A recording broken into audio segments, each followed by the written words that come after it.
अस्सलाम वालेकुम भैया, मैं हूँ रेहान कनाडा से। उम्मीद है आप लोग सब खैर खैरियत से होंगे। आज है नवा रोज़ा भैया। कनाडा में 9 रोज़े हैं, पाकिस्तान में 8 रोज़े हो गए होंगे। अब आपका लोगों का नवा नवा शुरू होगा, हमारा 9 ख़त्म हो चुके हैं, 10वां रोज़ा शुरू होगा।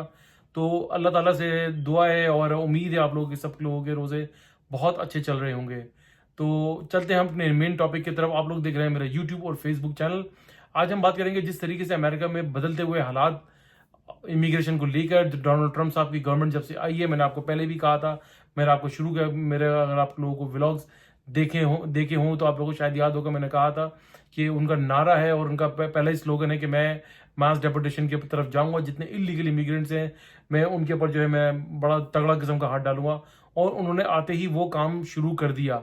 और जिस तरीके से वो तेजी से वो जारी और सारी है, तो ऐसा लगता है कि वो जो है पिछले अपने अगले 4 साल के टर्नओवर में तकरीबन आधे अमेरिका को खाली कर देंगे, क्योंकि बहुत ज़्यादा इलीगल इमिग्रेंट्स वहाँ पर रहते हैं। और साथ साथ उन्होंने ये भी किया कि भाई लीगल इमिग्रेंट्स के ऊपर भी जो है ना, जो जिनके पास स्टेटस है कोई किसी ना किसी तरीके से, उनके साथ भी जो है वो कोई अच्छा बर्ताव नहीं कर रहे हैं। उन्होंने कई किस्म के एग्जीक्यूटिव ऑर्डर्स जारी कर दिए हैं और उसमें जो एग्जीक्यूटिव ऑर्डर जो जारी किया है उसमें ये भी कहा जा रहा है कि भाई जो जिनके पास ग्रीन कार्ड होल्डर जो लोग यहाँ पर हैं, और एक फैमिली रीयूनियन का एक कानून है यहाँ पर। जब आपके पास ग्रीन कार्ड होता है तो आप अपने पेरेंट्स को या अपने बहन भाई को स्पॉन्सर करके यहाँ पर बुला सकते हैं। लेकिन वो एग्जीक्यूटिव ऑर्डर के तहत वो अब खत्म करने जा रहे हैं। तो ये बहुत ही खतरनाक और अलार्मिंग बात है। साथ में उन्होंने ये भी कह दिया कि भाई जितने भी यहाँ पर स्टूडेंट्स हैं या वर्क परमिट होल्डर हैं, उनके सबके एक्सटेंशन को रोक दिया जाएगा। और हालात बहुत कोई अजीब से ही वहां पर अमेरिका में होते जा रहे हैं। डे बाय डे वहां पर जो है ना ये नई चीज सुनने में आ रही है कि भाई अब ये हो गया, अब वो हो गया। और साथ में उनकी अमेरिका कनाडा से के साथ भी एक टर्फ वॉर जो है वो एक तजारती जंग भी शुरू हो गई। उन्होंने टैरिफ लगाने का कह दिया, लेकिन अब तक वो अब जो है वो टाइम पे टाइम दिए जा रहे हैं। आई डोंट नो क्या रीजन है, किस तरीके से डोनाल्ड ट्रंप साहब कनाडा की गवर्नमेंट के साथ खेल रहे हैं। अब उन्होंने अप्रैल तक का टाइम बढ़ा दिया है, गालिबन April 7 या अप्रैल 5 तक का उन्होंने टाइम जो है वो एक्सटेंड किया है। अब आगे यहाँ पर हालात देखें, यहाँ पर क्या होता है। यहाँ पर भी काफी सन्नाटा छाया हुआ है। तो हालात कुछ जो बेचारे लीगल इमिग्रेंट्स है, इलीगल यानी कि वहां पर जो सिटीजन है, जो पीआर कार्ड तो कनाडा का होता है, जो ग्रीन कार्ड होल्डर है वो भी डरे हुए हैं, जबकि उनको डरने की जरूरत नहीं है। जो है उनका स्टेटस तो ग्रीन कार्ड और सिटीजन्स को वो कुछ नहीं कहा जाएगा। लेकिन जो लोग दूसरे स्टेटस के ऊपर वहां पर रहते हैं, गालिबन वहां पर जो है, वहां जब लोग विजिट वीजे पर जाते हैं तो लॉयर के थ्रू जो वो एक लेबर कार्ड या इस तरह का कोई स्टेटस वहां पर ले लेते हैं। फिर उनका केस चलता रहता है, वो साल साल चलता रहता है, 14 15 20 18 साल तक। तब जाके उनका कहीं जाके ना ग्रीन कार्ड का मामला होता है। तो उसके ऊपर डोनाल्ड ट्रंप साहब ने जो है वो हाथ डाल रहे हैं और वो कह रहे हैं कि भाई ये सब कोई जो है तफरीयात यहाँ पे खत्म होंगी। यहाँ पर सिर्फ like make America great again का वो स्लोगन लेके चल रहे हैं, और जो कि वो अब तक उसी रफ्तार से चल रहे हैं। तो 18 लाख लोगों के बारे में कहा जा रहा है कि भाई उनके ऊपर ये हाथ डाला जाएगा। और साथ में ये कहा जा रहा है कि भाई जो एक खतरनाक किस्म की रिपोर्ट आ रही है पाकिस्तान के बारे में, उन्होंने कहा है कि भाई जो रॉयटर्स की रिपोर्ट है उसमें जो ये कहा जा रहा है कि भाई पहले भी डोनाल्ड ट्रंप साहब के जो पिछला टेन्योर था उसमें भी उन्होंने 7 कंट्रीज के ऊपर बैन लगाया था, ट्रैवल बैन किया था। और उसमें तकरीबन ऑलमोस्ट सारी की सारी जो है मुसलमान कंट्रीज थी, जो कि जो बाइडेन साहब ने अपने दौरे इक़्तिदार के अंदर आकर उस चीज़ को ख़त्म कर दिया था, नल एंड वाइट किया था और वो लॉ ख़त्म कर दिया था। लेकिन डोनाल्ड ट्रंप साहब ने आते ही दोबारा उसी चीज़ को जो है रिपीट कर रहे हैं। और साथ में कहा यह जा रहा है कि रॉयटर्स की जो रिपोर्ट है उसमें ये कहा जा रहा है कि जो कई ममालिक है, लेकिन उसमें जो 2 ममालिक है उसके बारे में रॉयटर्स जो है वो काफ़ी श्योर है। उसमें अफगानिस्तान और पाकिस्तान है, जो कि हमारा, हम बीइंग पाकिस्तानी, मेरे लिए एक बड़ी कोई अलार्मिंग बात है कि बहुत बुरी बात होगी, बहुत यानी सैड न्यूज़ होगी पाकिस्तान के लिए अगर पाकिस्तानी के ऊपर ट्रैवल बैन लग जाता है। जो कि तकरीबन 10 लाख लोगों के पास बताया जा रहा है कि विजिट वीज़ा और बिजनेस वीज़ा और स्टडी परमिट है वो, जो कि सब के सब अगर खुदा ना करे मार्च 12 को ये कानून आ जाता है, वो ट्रैवल बैन लगा देते हैं। जो कि वो ये कह रहे हैं कि भाई अमेरिका की जो सलामती को के साथ जो वो यानी कि वो अपनी अपनी सिक्योरिटी पर्पस के लिए वो इन चीज़ों के ऊपर बैन लगाना चाह रहे हैं। और उसमें पाकिस्तान का नाम आ रहा है। तो क्या अल्लाह अल्लाह से दुआ है कि भाई ऐसा ना हो, क्योंकि वो सही कहते हैं कि भाई पाकिस्तान के जो ताल्लुकात हैं अमेरिका के साथ बहुत पुराने हैं, तकरीबन 70 ईयर्स 70 लाइक 7 दहाइयों पर मबनी है। और इतने आसान मेरे ख्याल से आई डोंट थिंक सो। मेरा मेरा अपना पर्सनल एनालिसिस ये है कि अमेरिका शायद पाकिस्तान के ऊपर बैन ना लगाए, क्योंकि अभी पाकिस्तान ने उनको इतना बड़ा काम करके दिया। जो डोनाल्ड ट्रंप साहब ने अपनी स्पीच में पाकिस्तान का बड़ा शुक्रिया अदा किया, पाकिस्तान की गवर्नमेंट का, पाकिस्तान की प्रीमियर एजेंसी का बड़ा शुक्रिया अदा किया, पाकिस्तान की आर्मी का बहुत शुक्रिया अदा किया। लेकिन कहा जा रहा है कि उनकी कांग्रेस की तरफ से उनको प्रेशर है, तो उसके ऊपर हो सकता है डोनाल्ड ट्रंप साहब जो है कि वो अनप्रेडिक्टेबल इंसान है, वो ये कर सकते हैं, वो कुछ भी कर सकते हैं। सुबह आपकी तारीफ करेंगे तो शाम को आपके बारे में जो वो कुछ भी, जो वो कोई कुछ भी बात कह सकते हैं। ये तो वो एक अनप्रेडिक्टेबल पॉलिटिशियन के तौर पे जाने चाहते हैं। लेकिन सब वही बातें अमेरिका में कहा जा रहा है कि बड़ा ही खौफ व हरास फैला हुआ है इस वक्त।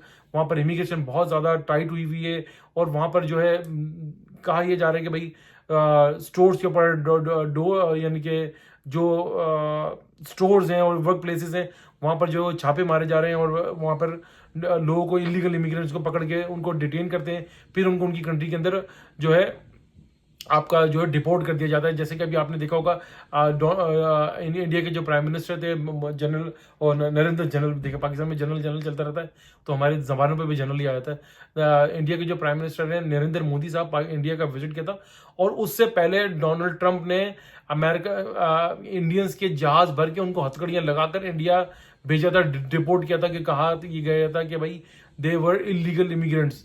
तो आप अंदाजा करें कि इंडिया की कितनी बड़ी इकोनॉमी है, दुनिया की 5वीं या चौथी बड़ी इकोनॉमी मानी जाती है और कहलाई जाती है। उसके बाद भी डोनाल्ड ट्रंप साहब ने उनका भी ख्याल नहीं रखा, और वो किसी को भी लताड़ देते हैं। तो पाकिस्तान की देखें इकोनॉमिकली तो पाकिस्तान तो की कोई स्टैंडिंग ही नहीं है, कोई वैल्यू ही नहीं है, पाकिस्तान तो कहीं स्टैंड भी नहीं करता। तो ये सब कुछ कर सकते हैं, लेकिन पाकिस्तान के जो है वॉर एंड टेरर के ऊपर अमेरिका के साथ बहुत अच्छे रिलेशनशिप रहे, सॉरी यार मैं थोड़ा सा तेज बोल गया, रिलेशनशिप रहे। तो हो सकता है कहीं ना कहीं पाकिस्तान को ये क्वेश्चन दे दिया जाए, पाकिस्तान को कहीं ये मौका दे दिया जाए कि भाई आप अपना इमिग्रेशन सिस्टम सही करें, आप लोग यहाँ से ये टेररिज्म का ये जो है किसी किस्म की कोई कार्रवाई या किसी किस्म का थ्रेट अमेरिकन को नहीं होना चाहिए। क्योंकि देखिए अभी अमेरिका ने जो पाकिस्तान के बारे में ट्रैवल एडवाइजरी भी जारी की है, जिसमें उन्होंने कहा है कि भाई आप केपी के और बलूचिस्तान में जो है में ट्रैवल करने से जरा गुरेज करें, और इवन पाकिस्तान में फेसबुक के ऊपर भी जाकर कोई कमेंट या कोई स्टेटस ना डालें, क्योंकि वहां पर गवर्नमेंट जो है आपके ऊपर एक्शन लेती है, या आपको तंग किया जाता है, आपकी फैमिली को तंग किया जाता है। तो इस तरीके से हालात हुए हैं, ये हमारी गवर्नमेंट को भी समझना चाहिए। और मुझे समझ में नहीं आता कि मैं पर्सनली मुझे ये बड़ा एतराज हमारी गवर्नमेंट से और हमारी स्टैब्लिशमेंट से ये रहा है कि भाई आप अमेरिका का या किसी भी कंट्री का इतना साथ देते हैं तो गिव एंड टेक की बुनियाद के ऊपर होता है। आप इकोनॉमिकली उनसे फायदे लिया करें, आप उनको ये कहा करें, जैसे पहले भी कहा गया था कि भाई आपको एड नहीं है, हमें ट्रेड चाहिए, आपको ट्रेड के ऊपर फोकस करें, अपने लोगों के ऊपर फोकस करें, अपने लोगों की की सपोर्ट के लिए आपको स्टैंड लेना चाहिए, ना कि हमारे यहाँ से हम इतने बड़े बड़े लोगों को इनके हवाले कर देते हैं और उसके बदले में हमें कुछ नहीं मिलता, सिवाय मेरे ख्याल से ऐसा लगता है अपने पर्सनल गेन्स किए जाते हैं, सिवाय बजाय नेशनल गेन्स के लिए। पर्सनल गेन्स के ऊपर तो देखिए हम अगर आप यही करते रहेंगे तो पाकिस्तान का फिर अल्लाह ही हाफिज है। तो ऐसा नहीं होना चाहिए। आई होप के ये 18 लाख लोगों के ऊपर जो हाथ डाला जा रहा है, ये इसके अंदर यूक्रेनियंस तो बहुत ज्यादा परेशान होंगे, क्योंकि उनको यूरोप के अंदर भी बहुत बसाया गया था, अब कनाडा के अंदर भी बहुत बसाया गया था। अब वहां से जो लोगों का फ्लक्स होगा और कहाँ ये लोग जाएंगे, अगर 18 लाख, मुझे नहीं लगता नहीं है कि कुछ लोग तो बेचारे खामोशी से भागेंगे भी वहां से, और कुछ लोग उनके हाथ में भी आ जाएंगे जिनको वो यहाँ अपने कंट्रीज में भेज दिया जाएगा। और इमिग्रेशन आपको पता है जब यहाँ पहुंचेंगे तो उनके लिए एक अलग मुसीबत होगी। वहां पर पाकिस्तान की इमिग्रेशन आपको पता है FIA वगैरह किस तरीके से ट्रीट करती है और कितनी मुश्किल लोगों के लिए मुश्किलात पैदा कर दी जाती हैं। तो ये सब इस वक्त हालात हैं।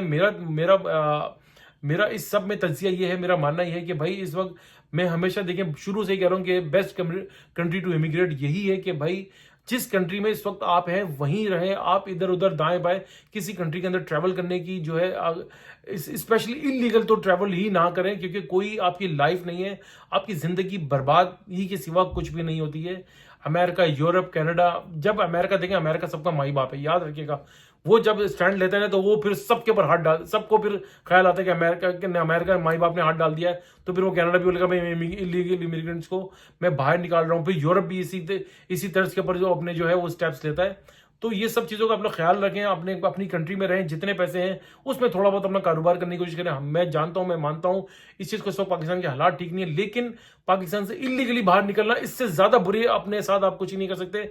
जो आपकी जमा पूंजी, आपकी जिंदगी, खुदा न करे देखें, अगर आप कुछ ना कुछ कर अगर अमेरिका, कनाडा, यूरोप पहुंच गए और अगर एक हफ्ते के बाद पकड़ेगा 30-40 लाख रुपया आपका डूब जाएगा। 30-40 लाख रुपए से छोटा मोटा कोई कारोबार करें, अच्छे हालात का वेट करें, कोशिश करते रहें। मैं ये नहीं कहता कि कोशिश ना करें, कोशिश करते रहें, लेकिन लीगल वे में जाके तो कोशिश करें। इलीगल वे में आपकी जिंदगी सिवाय जहन्नम के और कुछ भी नहीं हो सकती।